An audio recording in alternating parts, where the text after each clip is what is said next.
I've been in the off-road industry for most of my life, and I've got to do a lot of really cool stuff along the way, but there's still a few items left on my bucket list.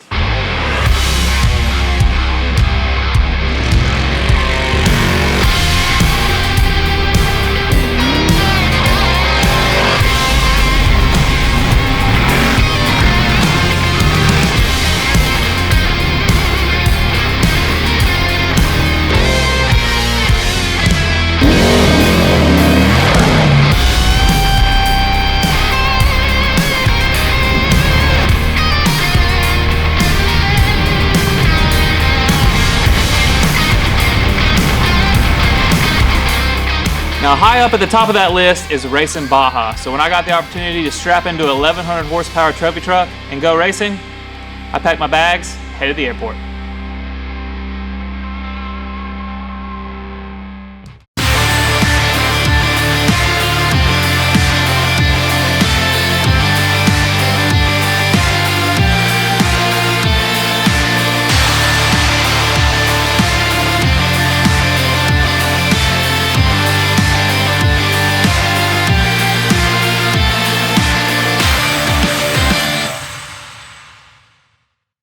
So all this got started with a quick direct message on Instagram from Jack's Redline himself. He is one of the youngest trophy truck drivers ever. Basically said they have trophy trucks, they're a pro team, and are looking for celebrity co-drivers for the 2020 season. Was I interested? First off, I don't think I'm a celebrity, but hell yeah, I'm interested. And so after a short phone call later, found myself on a flight to Arizona.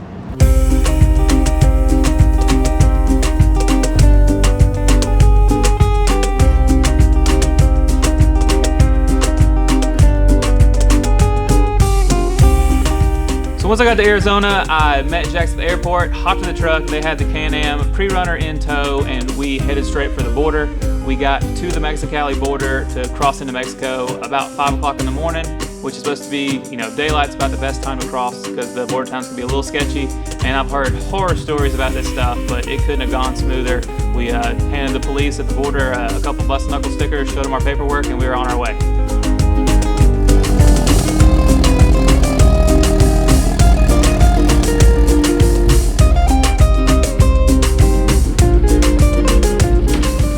Alright, so we finally made it to San Felipe, and it's time to do some pre-running. They're out in the Can-Am right now, running around, marking some course markings on the GPS, figuring stuff out on the course, and then I get to study those notes and figure out how to co-drive. And never co-driven before, so game on.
This is a Brenthel Gen 3 trophy truck, unlimited class.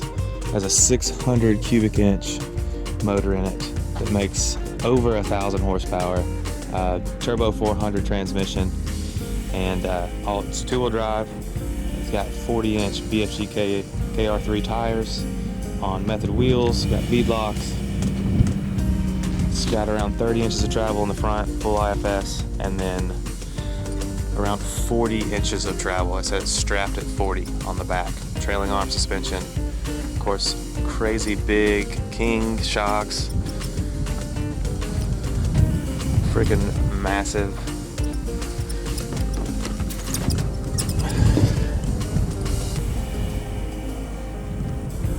all the spare parts and tools you could ever need.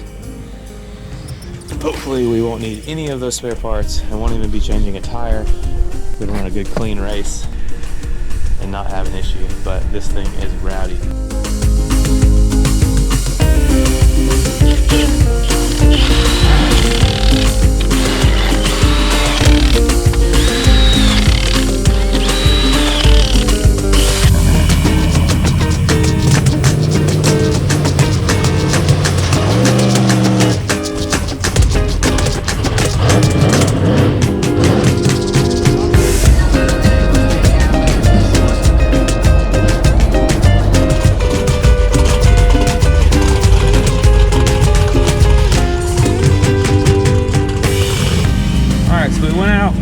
Can-Am, did a full lap, and I got to learn how to use all of these notes and yell at the driver, tell them what's going on at race speed. So now I just gotta make sure I can do that going twice as fast in a trophy truck. So the truck is here, and it is time to do some qualifying in it. So wish us luck.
Qualifying went pretty good.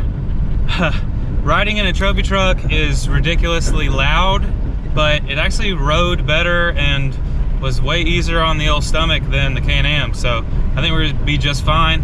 We'll find out later tonight how we did in qualifying. And yeah, get ready to rip. They got me driving the chase truck, hauling the $500,000 trophy truck behind it, down sketchy dirt roads, sand.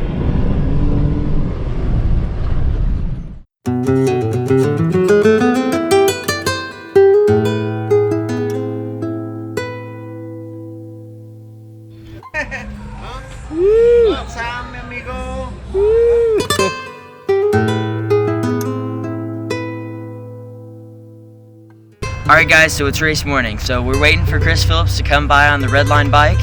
Right after that, we're going to have to go hop into staging, and then I'm going to hop in the trophy truck. I'm actually going to be first off because we qualified first. So we're going to have clear air all day. So hopefully we can just stay on the gas all day, go as fast as possible, and just be consistent, keep the truck together, and hopefully we can put it on top. Alright, so qualifying went really well yesterday. We ended up beating everyone else by 5 seconds, so we're the fastest qualifier. That means we are first off the line today.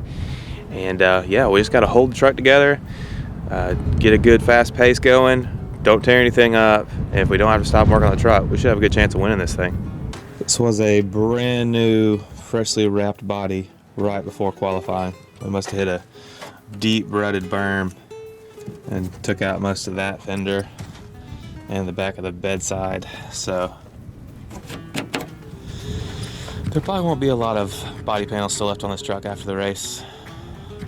But that's racing, I guess, for these guys. So this is going to be my spot for the entire 175-mile race. It's 3 laps. and it's pretty rough. There are some fast sections, some really fast sections. We're gonna be going freaking wide open, over 100 miles an hour in this truck. I'm in the co-driver seat because for one, this is a $500,000 truck and I don't want to have to pay for one. And I've never co-dogged before, so this should be pretty entertaining. We went and ran in the Can-Am yesterday, ran one whole lap, and got the navigation notes down, was shouting about, everything was going good over the comms, and then we did qualifying in the truck, went around a couple laps before doing our timed pass, threw down a fast pass, was 5 seconds faster than anybody else in the trophy truck unlimited class. So I feel good about everything. I thought I would be sick as a dog riding in the co-driver seat, but there's just so much going on. You're looking down at the GPS, and the truck ride's way smoother than the Can-Am, so it really didn't bother me at all, which was super surprising. So I'm pumped. I mean, this is like a 3 or 4 hour roller coaster ride, and I'm ready to go. So we're gonna see if we can win one. First trophy truck race ever. First time being a co-driver ever. Game on. All right, so this is kind of what my view is gonna look like from the co-driver spot. Got all the switches and buttons for everything from pumper to lights to all that good stuff over here. And this is the GPS unit, and I'll have split screen with a kind of a zoomed out version to give me some turns and stuff, and then a zoomed in version over here so that I can tell him exactly what's going on the track and what's coming up ahead. So each time we get a call sign, I'll be calling, as soon as we hit that call sign, I'll be calling out the one after it. So this truck probably average about 50 to 60 miles an hour on the entire course, and there'll be sections where we're going slower than that, and there'll be sections where we're doing over 100. So should be pretty rowdy. Hopefully I can look down at this and look up enough to keep us going where we need to go. He also has a full GPS over here on the steering wheel, and all the switches and everything, gauges here and here telling us all the vitals on the truck.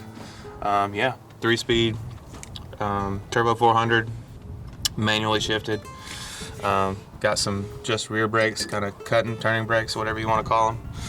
So this should be rowdy. This is the Stella unit. This is kind of a new thing to me, I never even heard of, but they don't like people nerfing or using horns, I guess, in this series. So when you get up close to another driver and you're wanting to pass, you hit this button, this blue button, and it sends a signal to their car, shows them, and then I guess they hit OK, and then that tells us a message that we're OK to pass, so then we pass them. If you don't do that, they're supposed to like dock you time or penalize you, so we'll see how that goes. So, but man, we should have a full clean lap of fresh air and nobody in front of us, so hopefully everybody else is fast too, so we don't get in a lot of lap traffic. But yeah, it's gonna be a good day, nice and windy, but sunny here in San Felipe, and I'm pumped. We're ready to go. Right, you need to pull it out. So Matt, you excited about today? Yeah. So hoping we keep the truck together and make fast lap times and win this thing. Hell yeah. I didn't come here to just hang out. Yeah, right? Hopefully we can not like hang upside down.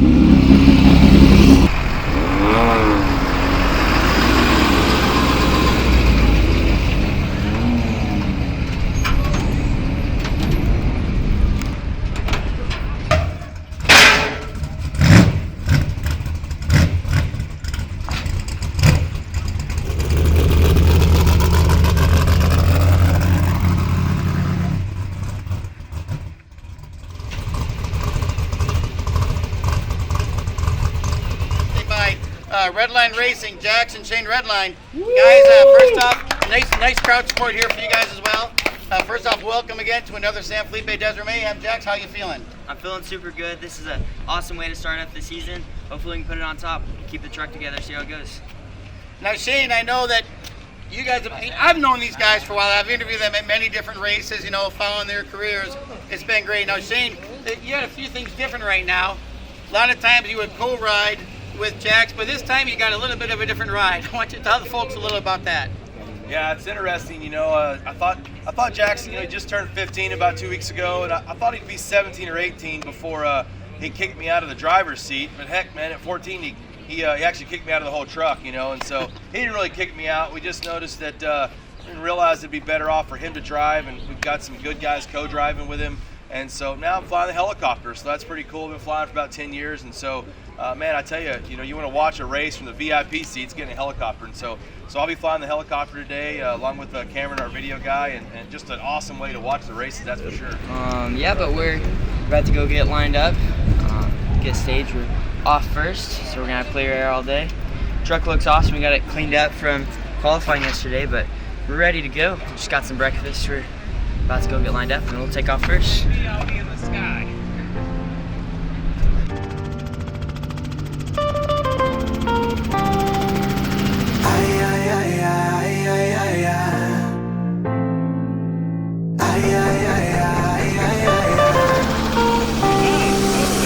Bad as a 2-year-old and she know it. Got me at a loss for words, though I'm a poet. Watch it when she bad. In the circle, hurt you by virtue when she show it. We've been here before, the garments and the decor is different. Now I'm tripping off, this is a lovely war. So we start the race, we're cooking along, everything's going great, we're fast, we're in clean air, we're the first ones off the line. Well, the problem is, we soon find out anytime we get over 100 miles an hour, the hood starts flying up. And it's something to do with the generation of body that they put on this Gen 3 truck that they borrowed, because it was their body and Brenthel's truck, and the hood was flopping up over the, where we couldn't see. Practicing my game the same with each step. Excuse me, miss, I'm the how we rep. But right at that moment, as soon as I had a plan, another guy slid by and grabbed her by the hand. Can't tell if it's a man, but she called me by my eyes, said we can't meet here, but you can meet me in the sky. Meet me in the sky. Never knew I could fly so high. Meet me way up there. Girl, I can't breathe without your love. Come be my air. Yo, meet me in the sky where the stars touch. Me, you, and God holding hands over stardust. And the universe works in our favor. You've been praying for a man, but you your own savior. I'm just here to walk you into the light, hold you up for support, comfort you in the night, unfold your wings, teach you about flight. Your eyes hurt the first time you perceive sight, and I see you looking from the dance floor, merely rocking like you're cooking. Trying to think of words to say to make my approach, avoiding eye contact until I know we close. And so we did almost the entire first lap with the hood up in our face, and which was super sketchy and made it even worse on me, because while I was navigating, I couldn't tell what was going on in front of me. So no problem, we stopped at the first pit, got the guys to yank the hood off real quick, and I think they might have to go ahead and splash us with a little bit of fuel, and then we on our way again to make another fast lap.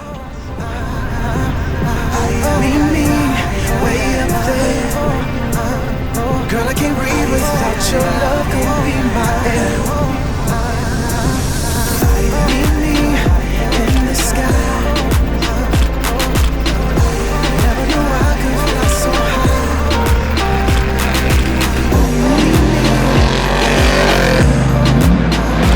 Girl, I can't breathe without your love. Come be my air.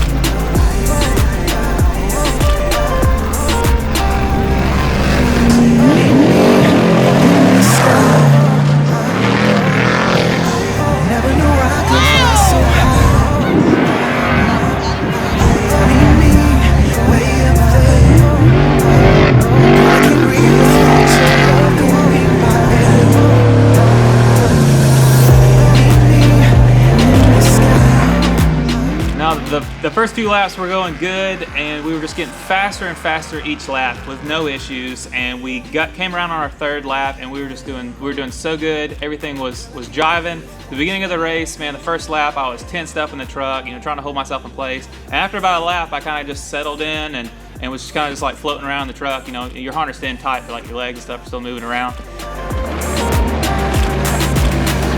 So on the third lap, we came into a corner a little hot, kind of blew the corner, and ended up with a flat. We were about probably 25 miles from the finish line. And because of that, we had to hop out and change the tire. Well, we didn't practice that because we didn't think we were gonna have to do that in this race. And so we hop out, grab everything. It's just like, you know, Jax hops out, I hop out, and we start changing this tire. And we changed that tire super fast to have never done it before on this truck. Hopped back in the truck, left the jack sitting there, left the flat tire sitting there, and hauled butt towards the finish. And we were still in physical first.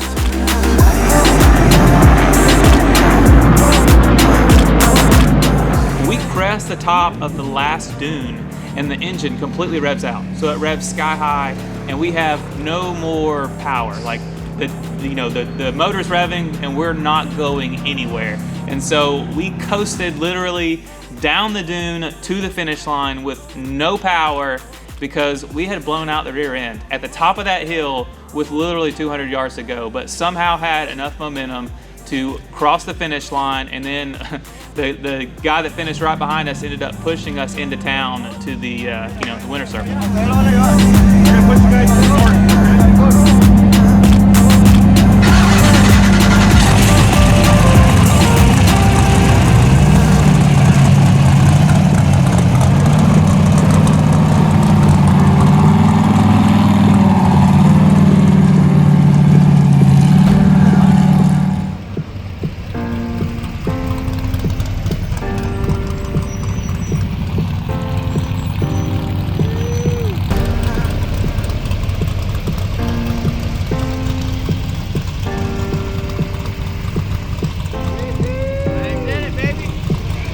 Like a 4-hour car wreck.